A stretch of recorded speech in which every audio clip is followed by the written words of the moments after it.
मुन्ना समुद्र में नहा रहा था। तभी उसे तैरता हुआ एक सोने का नल दिखता है। मुन्ना उसे लेकर घर आ जाता है, क्योंकि उसे शक तो हो गया था कि यह जादुई नल है। वह बहुत गरीब परिवार से था और उसने नल को दीवार में फिट कर दिया। मुन्ना ने जैसे ही नल को चालू किया तो पानी की जगह ढेर सारे फल निकलने शुरू हो गए। वह रमजान के महीने में सभी फलों को लेकर एक मदरसे में बांटने चला गया। मुन्ना सभी फलों को लोगों में बांटकर बहुत खुश था, क्योंकि उसे नेकी कमाने का मौका मिला। जब फल खत्म हो जाते हैं तो मुन्ना फल निकालने के लिए वापस घर आ जाता है, और इस बार वह फल मदरसों में नहीं बल्कि पूरे गांव को दावत देकर इफ्तार करवाया। उसके बाद मुन्ना ने सभी को बोला, पूरे रमजान के महीने की इफ्तारी की जिम्मेदारी मेरी होगी। रेड बुल यह देखकर अचंभित हो गया कि यह गरीब मुन्ना इतने फल ला कहां से रहा है। उसने सोचा कि अब इस गरीब का राज पता करना ही होगा, वरना यह लोगों का मसीहा बन जाएगा। मुन्ना जब घर जा रहा था तो रेड बुल उसका पीछा करते हुए उसके घर पहुंच गया, और जब वह नल से फल निकाल रहा था तो रेड बुल यह देखकर हैरान रह गया। अगले दिन जब मुन्ना फल लेकर इफ्तारी बांटने गया था तो रेड बुल नल को उखाड़ ले जाता है।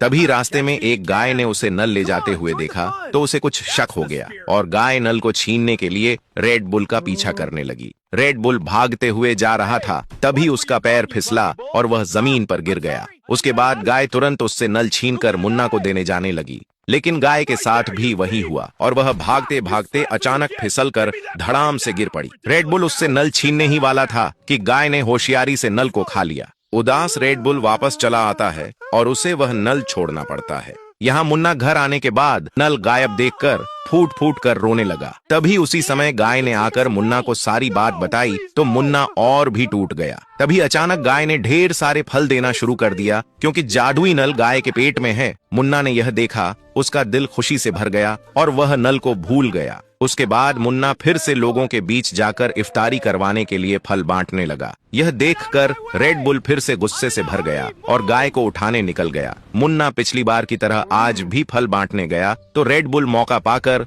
गाय को चुरा ले गया। रेड बुल उसे घर ले जाकर अपने लिए ढेर सारे फल निकालने के लिए जबरदस्ती करने लगा। बेचारी गाय डर के मारे थोड़े से फल देकर रुक गई और रेड बुल फिर से गुस्सा हो गया। फिर यह देखकर रेड बुल उसे बहुत मारता है और गाय की मदद के लिए कोई नहीं था। उसके बाद गाय बोली, दोस्तों आप लोग लाइक सब्सक्राइब करके कमेंट में हेल्प लिखो ताकि मैं बच सकूं।